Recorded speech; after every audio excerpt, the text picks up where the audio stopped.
안녕하세요. 자, 오늘 이제 요약 강의 마무리죠.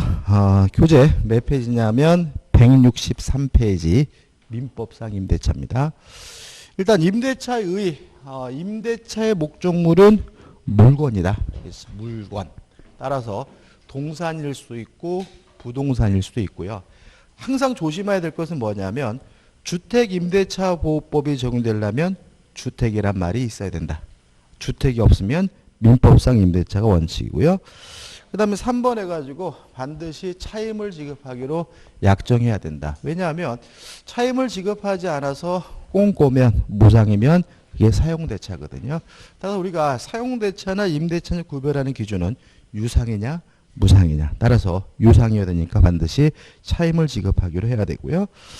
2번 법률적 성질 복잡하게 나와 있지만 간단한 얘기죠. 지금 반복적인 내용이 나와 있고 그 다음 넘겨보시면 임대차 존속기간에 자 정리해보자고요. 필요한 것들 많지 않습니다. 일단 최장기간이죠. 무제한. 무제한. 교재는 막 복잡하게 나와 있는데 뭘 그렇게 복잡하게 그죠? 무제한인 거죠. 따라서 우리 판례는 영구무한으로도 설정하는 것도 가능하고 유효하다는 게 판례 입장이에요. 그래서 우리가 최장기간에 대해서 제한이 있는 것은 전세권만 10년 넘지면서요. 그거만. 나머지 모든 것들은 다 뭐예요? 무제한이죠. 그 다음에 최단기간입니다. 중요합니다. 최단기간 보장하지 않는다. 이게 왜 중요해요? 그냥 맨날 그냥 2년 보장한다라고 그냥 무조건 생각하는 얘기죠. 최단기간은 뭐 하잖아요? 보장하지 않는다. 보장하지 않기 때문에 만약에 임대차 계약을 하면서 우리 규정 우측에 있던데 존속기간을 약정하지 않았다면 최단기간을 보장하지 않으니까 언제든지 자유롭게 해지 통고할 수가 있고요. 만약에 해지 통고를 임대인이 했으면 6월, 임차인이 했으면 1월이죠. 그죠? 임대인이 해지 통고하면 6월, 임차인이 해지 통고하면 1월 지나면 임차권이 소멸된다. 중요합니다. 그죠? 시험에 아주 잘 나오죠. 그죠? 왜? 아까 말씀드린 것처럼 2년이라는 막 생각 때문에 그렇습니다. 자, 이거 관련돼 가지고 이제 법정갱신인데 요 법정갱신은 요건은 이렇습니다. 만료 후 상당한 기간이에요. 그러니까 우리가 전세권이나 주택임대차나 상가건물 임대차보호법은 만료 전이에요. 그죠? 만료 좀 미리잖아요. 근데 임대차는 만료 후 상당한 기간이죠. 상당한 기간 동안 이의를 제기하지 않았다, 별 얘기 안 했으면 자동으로 갱신하게 되는데 이게 민법상 법정갱신 요건이고요. 존속기간은 약정이 없는 것으로 바뀝니다. 따라서 법정갱신이 되면 언제든지 자유롭게 해지 통고할 수 있고요. 임대인이 하면 뭐죠? 6월. 임차인이 하면 1월 지나면 임차권이 소멸된다. 끝이에요. 교재 보시면은 좌측에 계약갱신 청구권과 지상매수 좀 이따 할게요. 그 다음에 우측에 보시면 법정갱신 나와 있고 그 다음에 우측에 5번 해가지고 기간을 정하지 않은 경우에 해지 통고 나와 있죠. 설명드렸고 그 다음에 6번에서 임대인의 권리죠. 여기서 우리가 지상물 매수 청구권을 빼고는 요 정도만 정리하면 되는 거죠. 그 다음에 차임을 지급해달라고 청구할 수 있다. 2번 차임 증액 청구권 인정된다. 옆에다 하나 메모할까요? 무제한. 그러니까 우리가 20분의 1을 초과하지 못하고 100분의 5를 넘지 못하는 것은 전세권이나 주택임대차보호법이나 상가건물 임대차보호법이에요. 민법상 임대차는 무제한. 아무런 제한이 없어요. 그래서 그냥 주택이라만 안 쓰고 임대차의 차임의 증액은 20분의 1을 초과하지 못한다 그러면 뭐예요? X다. 무제한이고. 3번 법정자당권 의미 없습니다. 몰라도 되고 넘겨보시면 7번째 임대인의 의무에서 1번 목적물을 인도해 줄 의무가 있고요. 목적물이 고장났으면 적극적으로 수선해 줄 의무가 있어요. 여기서 조심할 것은 뭐냐면 전세권 설정자는 인도 의무 없어요. 그 다음에 전세권 설정자는 수선 의무 없습니다. 그러니까 다시 말하면 우리가 용익물권은 직접 지배권이잖아요. 따라서 용익물권자가 스스로 알아서 사용 수익해야 되니까 전세권 설정자나 지상권 설정자는 임도 의무도 없고 수선 의무도 없고요. 따라서 전세권자나 지상권자는 필요비 상한을 뭐하지 못해요? 청구하지 못한다. 임대인만 적극적으로 수선해줄 의무가 있다는 거 기억해 두시기 바라고요. 그 다음에 중간에 3번 해가지고 일시 사용을 위한 임대차 이게 나오잖아요. 이거 뭘 생각하시면 돼요? 여관방에서 하룻밤 자는 거. 안 그죠? 그러니까 우리가 여관방도 부동산이잖아요. 그래서 하루 여관비가 5만 원입니다. 그러면 대가를 지급하고 부동산을 빌린 거니까 그것도 임대차인 거예요. 그래서 우리가 일시 사용을 위한 임대차 그러면 뭘 떠오르시면 돼요? 여관방을 떠오르시면 되는 거죠. 일단 세 번째, 방해 제거해 줄 의무가 있고, 네 번째, 비용 상한 의무에서 필요비 유익비가 나오죠. 자, 정리를 해보죠. 자, 두 번 정리합니다. 자, 비용을 지출했는데요. 그 비용이 두 가지죠. 필요비와 유익비. 다시 말하면 임차인은 필요비도 청구할 수 있고 무엇도요? 유익비도 청구할 수 있다.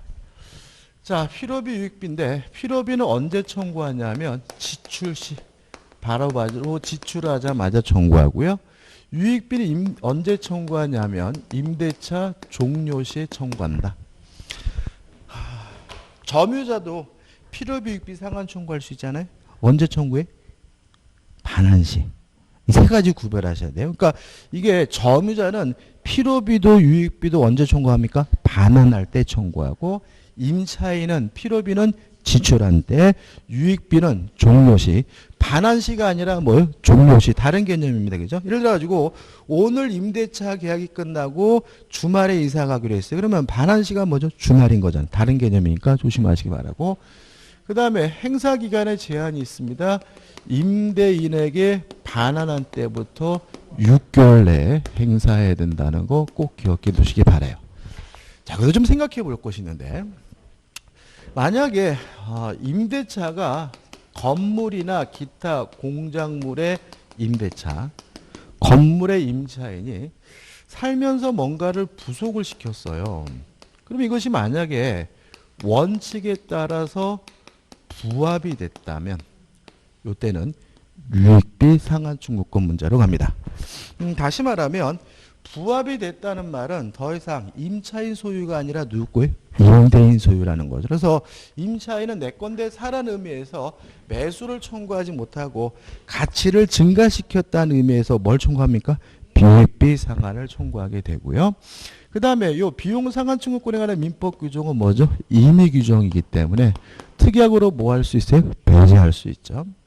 근데 만약에 부속시킨 물건이 구조상, 이용상 독립성이 있다는 이유로 부합되지 않았고요. 또 거기다가 임대인으로부터 동의 또는 매수를 해서 부속시킨 경우에는 임차인은 뭘 청구할 수 있냐면 부속물 매수를 청구할 수가 있는데, 이 부속물 매수권은 형성권이기 때문에 임대인은 안 사겠다라고 뭐 할 수 없어요? 거부할 수 없고요. 또 강행 규정이기 때문에 특약으로도 뭐 할 수 없어요? 배제할 수 없는 거죠. 따라서 임차인이 부속물 매수를 청구하기 위해서는 일정한 요건이 필요해요. 첫째, 부합되지 않아야 된다. 만약에 부합이 됐다면 유익비 상한 청구권 문제를 가지 부속물 매수 청구 문제를 가지는 않는다. 두 번째, 임대인으로부터 동의 또는 매수해서 부속시켜야 된다. 이 두 가지 요건을 갖춰야지만 부속물 매수를 청구할 수가 있는 거죠. 끝입니다. 그 다음에 이제 토지 임차인이죠. 아까 앞에 나왔는데, 자, 토지 임차인은 지상권자와 마찬가지로 존속 기간이 만료됐다는 사유로 소멸되고요. 그러면 한 번 더 하자 뭐 할 수 있냐면 갱신을 청구할 수가 있고, 거부당하면 이제는 지상권자 마찬가지로 내 건물 사라는 의미에서 토지 임차인은 지상물 매수를 청구할 수가 있는데, 강행 규정이다. 특약으로도 뭐 할 수 없어요? 배제할 수 없다. 형성권이다. 따라서 임대인이 뭐 하지 못합니까? 거부하지 못하죠. 근데 여기까지는 지상권하고 똑같은 거예요. 그죠? 지상권자, 왜냐하면 지상권에 관한 민법 규정이 준용이 되기 때문에 그래요. 그래서 존속기간의 만료로 소멸하고 갱신 청구했다가 거부당하면 지상권자와 마찬가지로 토지 임차인도 지상물 매수를 청구할 수가 있는 거죠. 달라지는 건 뭐냐 하면 존속 기간에 약정이 없는 임대차예요. 그래서 임대인의 해지 통고로 소멸한 경우에도 임차인은 지상물 매수를 청구하는 것이 가능하다. 조심할 것은 어차피 임대인이 해지 통고했다는 말은 나가러 간 얘기잖아요. 나가러 했더니 굳이 갱신 청구할 필요는 없다. 따라서 토지 지상권자 달리 토지 임차인은 존속기간의 약정이 없어서 임대인의 해지 통고를 소멸한 경우에도 뭘 청구할 수 있습니까? 지상물 매수를 청구할 수 있는데 이때는 갱신 청구하지 않고 바로 지상물 매수를 청구한다는 거 기억해 두시면 됩니다. 끝입니다. 그 다음 우측에 8번 임차인의 권리 1번 임차권이 있다. 문제는 임차권이 물권이 아니라 뭐죠? 채권이죠. 따라서 임차권을 가지고 제3자에게 뭐 할 수 없습니까? 대항할 수가 없는데 2번 등기라면 대항력을 갖는다. 그죠? 다만 건물 소유를 목적으로 한 토지 임차인은 지상의 건물을 등기하면 임차권 등기 없이도 뭐 할 수 있습니까? 대항력이 생기게 된다. 유의하시고. 근데 조심할 것은 뭐냐면 등기라면 임차권이 대항력만 생겨요? 우선 변제권은 없습니다. 뭐가 없다고요? 우선 변제권은 없다고요? 등기하면 뭐가 있어요? 대항력. 그죠? 그러니까 이런 거죠. 이게 뭐가 되냐면 1번에서 갑 앞으로 저당권이 설정되어 있고요. 2번에서 을 앞으로 임차권에 관한 등기가 되어 있고 3번에서 병 앞으로 저당권이 설정되어 있어요. 그럼 경매가 이루어지게 되면 모든 저당권 무조건 소멸되고요. 임차권도 소멸돼야죠. 왜요? 최우선 순위 저당권보다 늦으니까. 배당 순위는 갑이 1순위, 병이 2순위다. 왜냐하면 등기된 임차권은 대항력만 있을 뿐 뭐만 있어요? 없어요? 우선 변제권이 없다. 따라서 배당 순위가 주어지지 않는다. 물론 주택의 경우에는 주택임대차보호법이 적용되겠죠? 근데 지금 제가 뭘 전제하는 거예요? 주택이 아니라는 걸 전제하고 있는 겁니다. 그 다음에 부속물 매수조건 설명드렸으니까 보시기 바라고 부속 매수조건에서 가장 중요한 것이 뭐냐면 요거예요. 부합되지 않아야 돼요. 여기서 계속 문제 냅니다. 그러니까 부속물 매수를 청구하려면 부속시킨 물건이 뭐 되지 않아야 돼? 부합되지 않아야 돼요. 그래서 뭐 문제에서 어떻게 해요? 건물의 구성 부분이 됐다 이렇게 나오면 구성 부분이 됐다라는 말은 뭐예요? 부합된 거니까 유익비 상한을 청구할 수 있을 뿐 부속물 매수 청구할 수 없다는 거 항상 조심하시기 바라고요. 넘겨보시면 이제 임차인의 의무가 나오죠. 또 나오네요. 차임 증감 청구권. 이거 읽어볼 필요도 없는 내용입니다. 결론은 뭐예요? 무제한. 제한이 없다. 그러니까 20분의 1을 초과하지 못하는 것은 주택 임대차나 그런 거다. 그 다음에 2번 해가지고 이계 차임을 지급하지 않으면 임대차 계약을 뭐 당하죠? 해지당한다. 이 기입니다. 2년이 아니고 2월도 아니고 뭐예요? 이 기고. 그 다음에 임차물의 보관 의무 선량한 관리자로서의 주의해서 보관해야 된다. 끝이죠. 그 다음에 10번 해가지고 임대인의 임차권의 양도와 전대해가지고 우측에 보시면 11번에서 동의 없는 양도 전대의 법률 관계 나오죠. 자, 한번 정리해 볼까요? 보통 이제 민법상 임대차는 최소한 2문제 이상은 나와요. 2문제 이상. 나오는 게 뭐냐면 요거예요. 기간. 그 다음에 요거. 그 비용 상한, 부속물 매수, 지상물 매수 청구. 그 다음에 이제 뭐예요? 이 동의 없이 임차권의 양도 전대. 요 세 가지 중에 2문제가 나오는 거니까 정확하게 확실하게 하면 되고. 아무튼 자, 임차권을 양도하려면 임대인으로부터 동의를 받아야 돼요. 근데 동의 없이 임차권을 양도하거나 전대했을 때는 어떻게 될 것인가? 갑이 을과 만나가지고 자신의 소유물에 대해서 임대차 계약을 해서요. 갑이 임대인이고 을이 임차인인데 을이 자신의 임차권을 병에게 양도하거나 또는 전대하려면 임대인으로부터 동의를 받아야 되는데 동의를 안 받았다 이거잖아요. 첫째, 시험 맨날 나오는 거. 양도 전대 계약 자체는 유효하다. 그죠? 항상 말씀드리죠. 그죠? 자, 타인의 소유물 팔아먹지 못합니다. 그래서 직권인도 왜 팔아먹이죠? 그렇지만 타인 소유물의 매매는 뭐 한 겁니까? 유효한 겁니다. 왜요? 유효해야 뭐가 생겨요? 책임이 생기니까. 공유물을 처분하려면 전원의 동의가 있어야 됩니다. 혼자서 공유물을 처분하면 안 됩니다. 그렇지만 공유자 1인이 한 매매 계약은 뭐 한 겁니까? 유효한 겁니다. 왜요? 유효해야 뭐가 생겨요? 책임이 생기니까. 따라서 요 양도 전대, 다시 말하면 동의를 안 받으면 양도 전대할 수 없는 겁니다. 동의를 받아야지만 양도 전대할 수 있는데도 불구하고 동의 없이 이루어진 양도 전대 계약 자체는 무효가 아니라 유효한 거다. 맨날 나오죠. 따라서 을은 병에게 책임을 부담해요. 어떤 책임이요? 동의를 받아줄 책임. 만약에 동의를 못 받았다면 담보 책임이라도 져야 된다는 의미에서 양도 전대 계약 자체는 유효한 거고요. 다만 병은 자신의 권리를 갑에게 뭐 할 수 없어요? 주장할 수 없다, 행사할 수가 없는 거죠. 이거는 주택임대차도 마찬가지예요. 똑같아요. 그래서 만약 이것이 주택이라면 병이 아무리 인도받고 주민등록하더라도 대항력 같은 거 인정되지 않습니다. 아무리 확정일자를 받더라도 병에게 뭐가요? 우선변적 같은 거 인정되지 않습니다.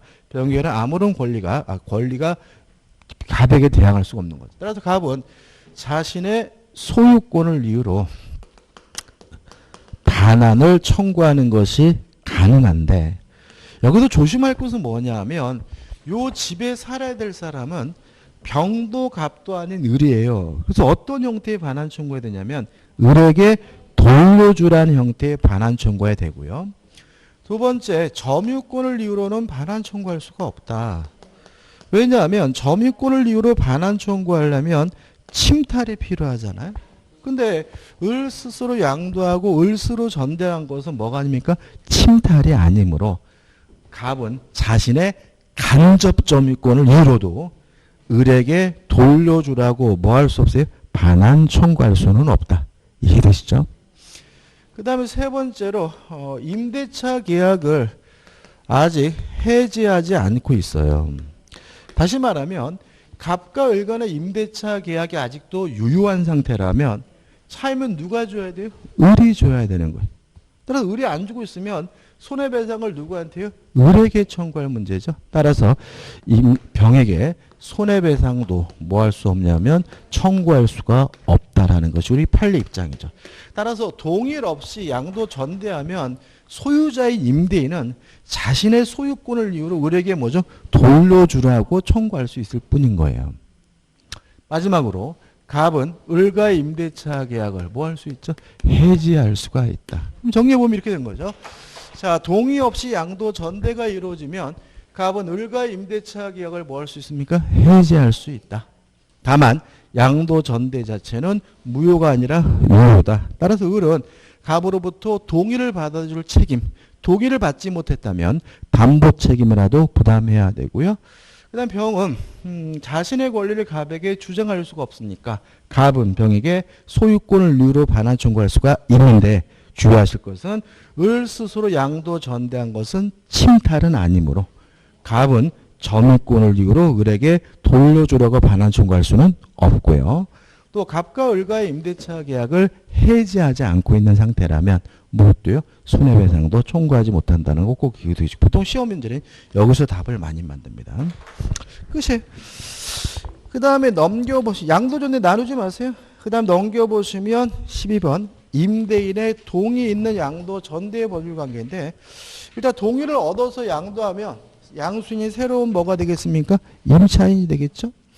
그 다음 2번 동의 있는 임차물의 전대가 나오는데 특별한 건 없습니다. 그러니까 한번 보시되 동의를 얻으면 전차인은 임대인에게 뭐 할 수 있습니까? 권리를 주장할 수 있겠죠. 그죠? 그렇지만 부속물 매수도 청구할 수도 있고 때에 따라서는 뭐예요? 지상물 매수를 청구할 수가 있어요. 근데 조심할 게 뭐냐면 만약에 전 차인이 부속물 매수를 청구하려면 누구로부터 동의를 받아야 되냐면 임대인으로부터 동의를 받아야 돼요. 임차인한테 동의받으면 안 되는 거죠. 갑이 을과 임대차 계약을 했고요. 을이 병에게 뭐 했습니까? 전대차를 했어요. 근데 갑이 뭘 해줬습니까? 동의를 해줬어요. 그러면 병은 적법하게 사용 수익할 수 있겠죠. 근데 부속물 매수를 청구하려면 누구한테? 갑, 임대인으로부터 동의를 받았어야 된다. 그래야 임대인에게 부속물 매수를 뭐 할 수 있어요? 청구할 수 있다는 거 좀 조심하시면 됩니다. 끝입니다. 그 다음에 우측에 보시면 종료 원인이 나오죠. 일단 해지 통고해가지고 1, 2, 3 이렇게 나와 있는데 한 가지 하나는 했죠. 1번 존속기의 약정이 없는 경우죠. 그죠? 2번은 뭐죠? 이렇게 돼 있잖아요.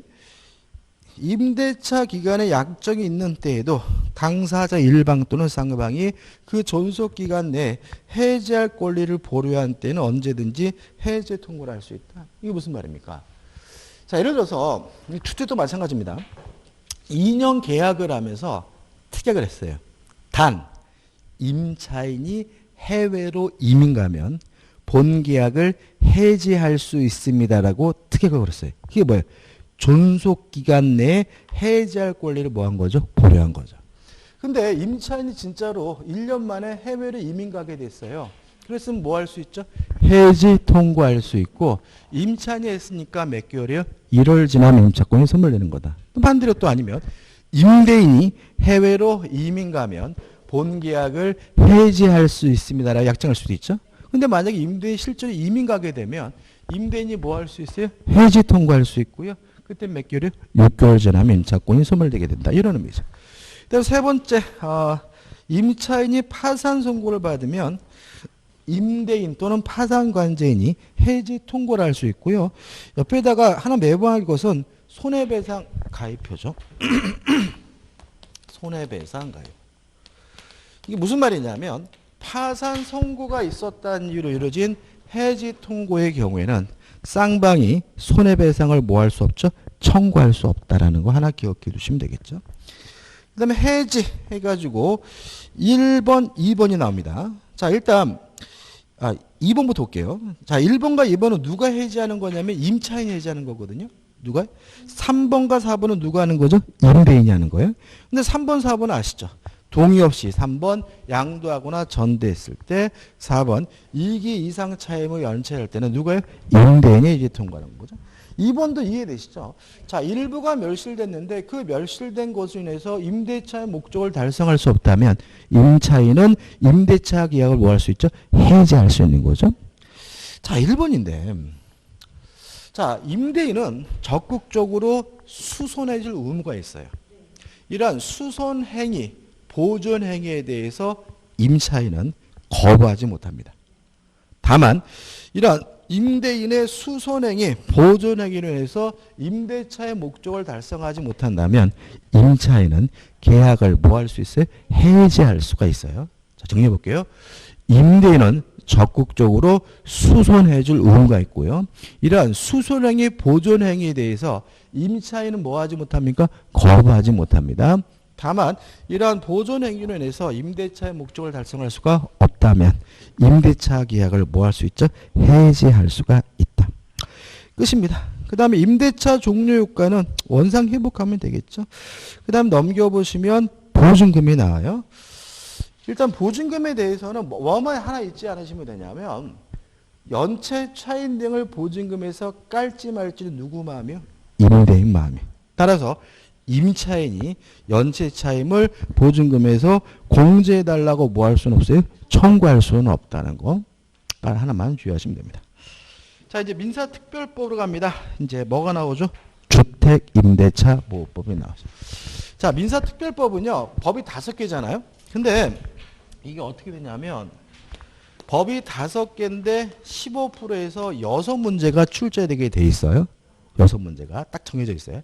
그래서 각각의 법에서 한 개씩 나오고요. 한 개의 법에서 두 개 나오는 법이 있어요. 그럼 주로 어디서 많이 나오느냐면 신기하게도 마지막에 있는 부동산 실권리자 명의 등에 관한 법률에서 두 문제를 많이 냅니다. 주택 임대차 보호법에서 두 문제 내릴 때도 있어요. 흔하진 않아. 왜 그러냐면 이유가 있어요. 지금 봐요. 상가 건물 임대차 보호법 한 문제 내야죠. 그 다음에 민법상 임대차 두 문제 내야죠. 세 문제죠.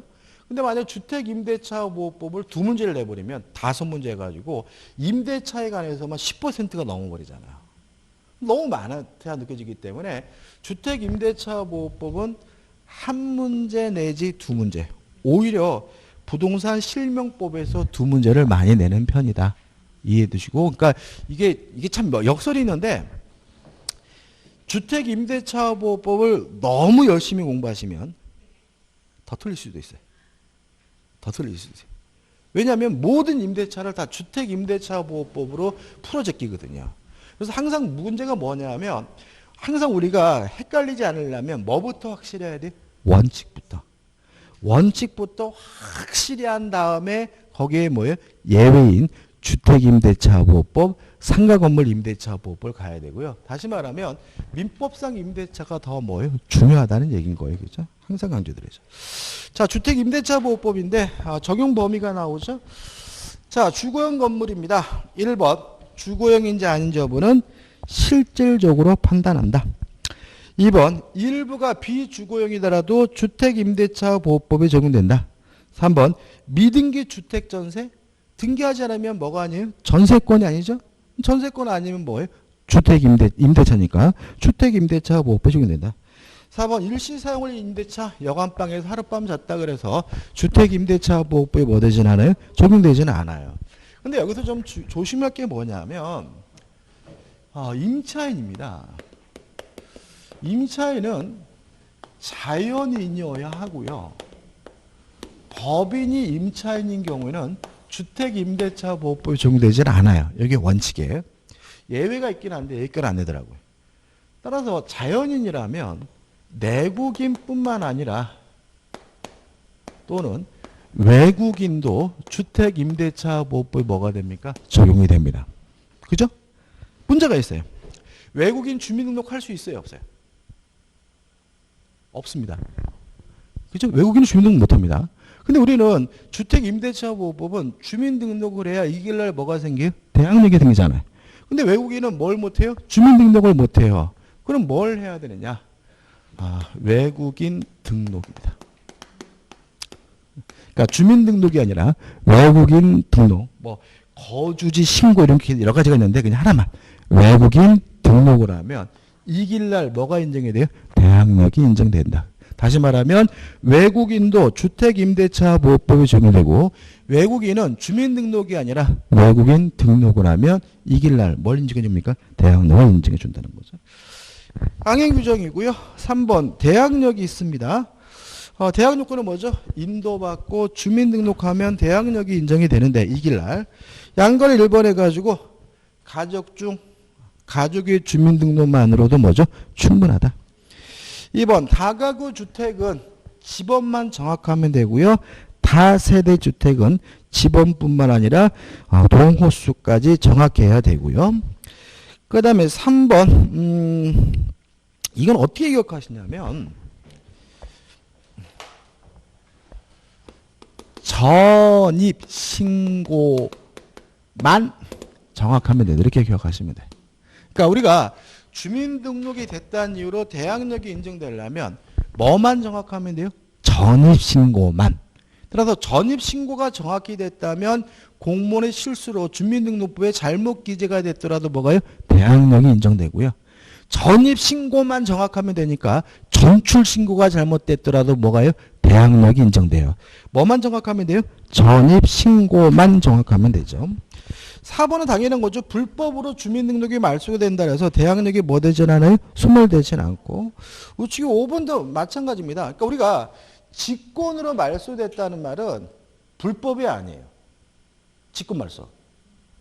공무원이 직권으로 말소했어요. 적법한 겁니다. 그래서 우리가 직권으로 말소했으면 대항력이 뭐예요? 소멸되는 거예요.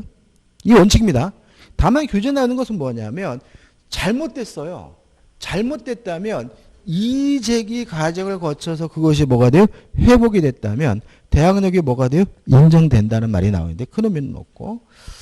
그 다음에 6번 동의를 얻어야 전대차를 할 때 뭘 받아야 돼요? 동의를 얻어야 된다. 만약에 동의 없이 전대차를 하게 되면 대항력 우선 면제권 인정되지 않고요.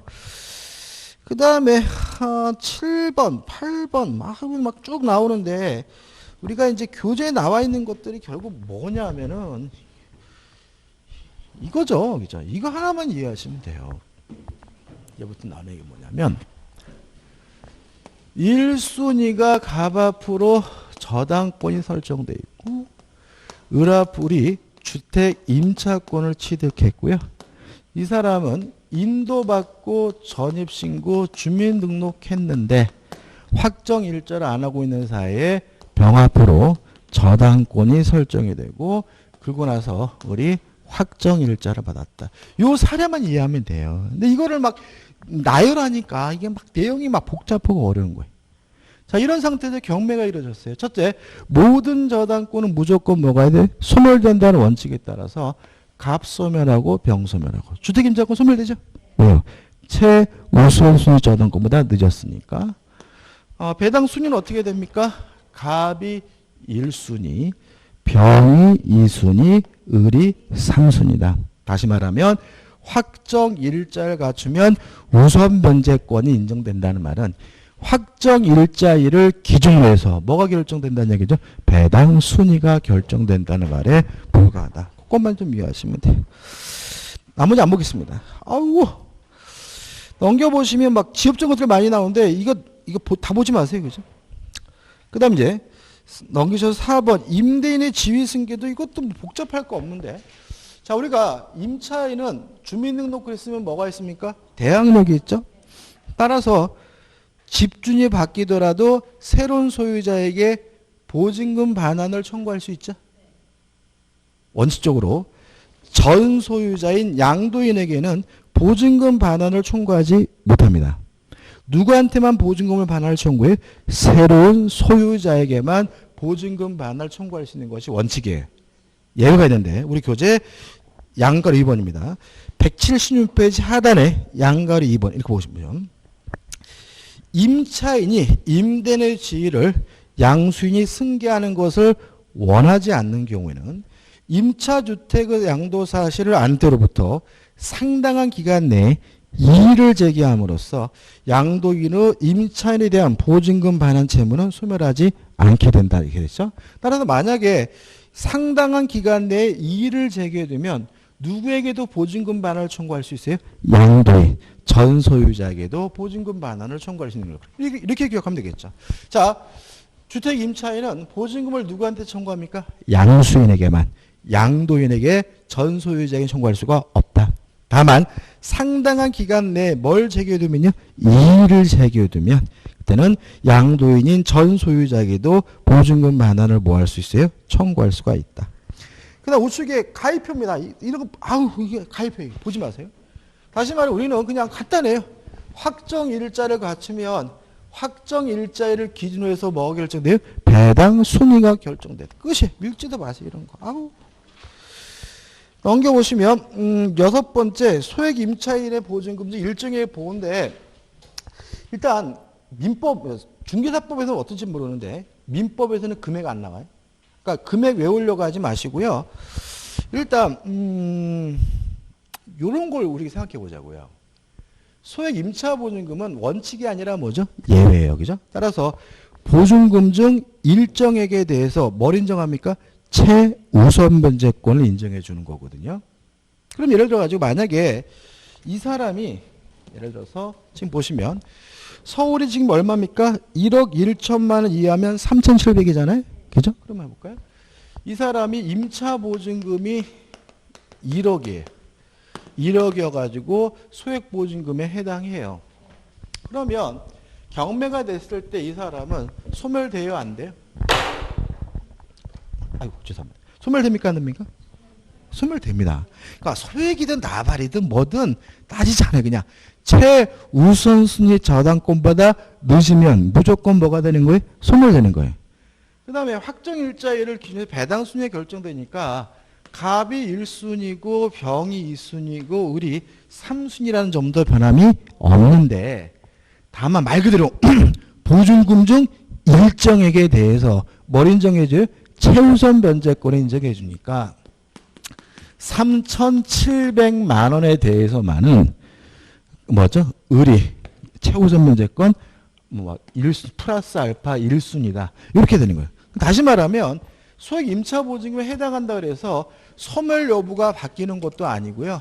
배당 순위가 뒤죽박죽 바뀌는 것도 아니에요. 말 그대로 보증금 중 일정액에 대해서만 뭘 인정해줘요? 최우선 변제권을 인정해 주는 거예요.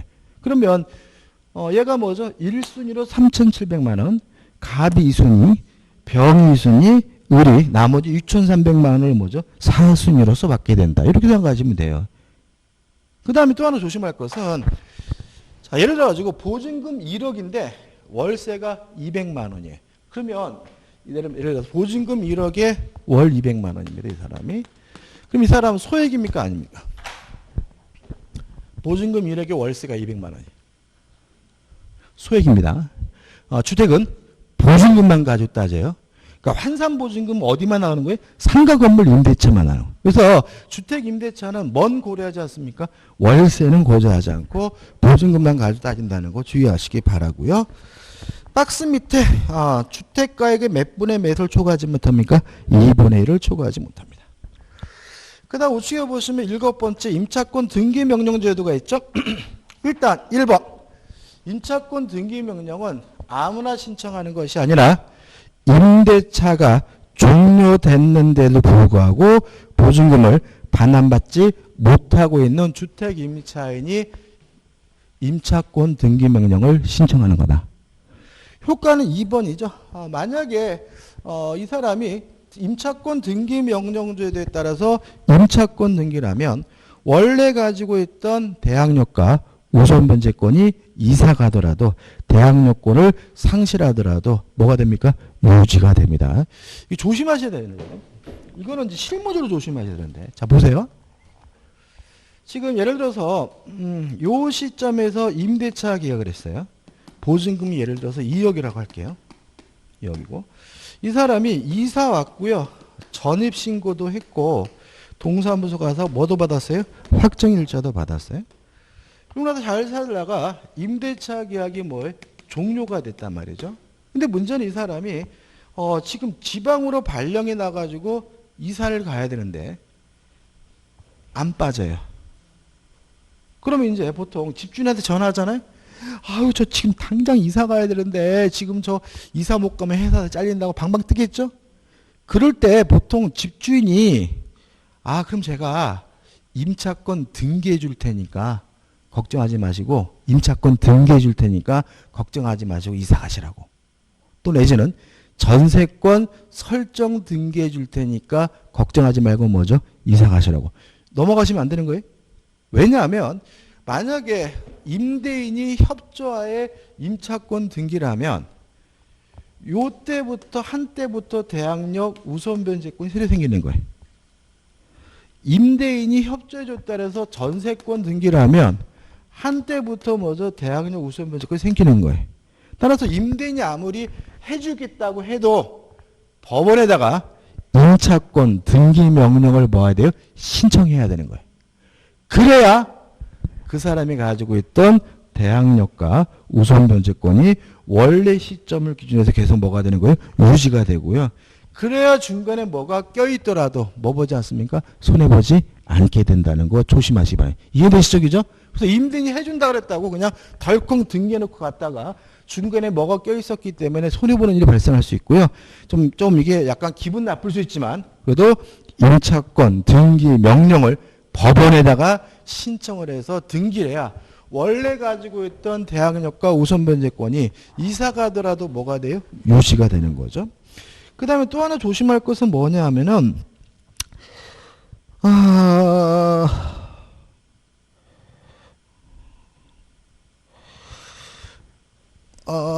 아이씨 이거 교재 없네? 왜 없지? 메모하면 없는 것 같은데 제가. 자, 꼭 기억해 두셔야 돼요. 임차권 등기 명령 제도에 따른 임차권 등기 후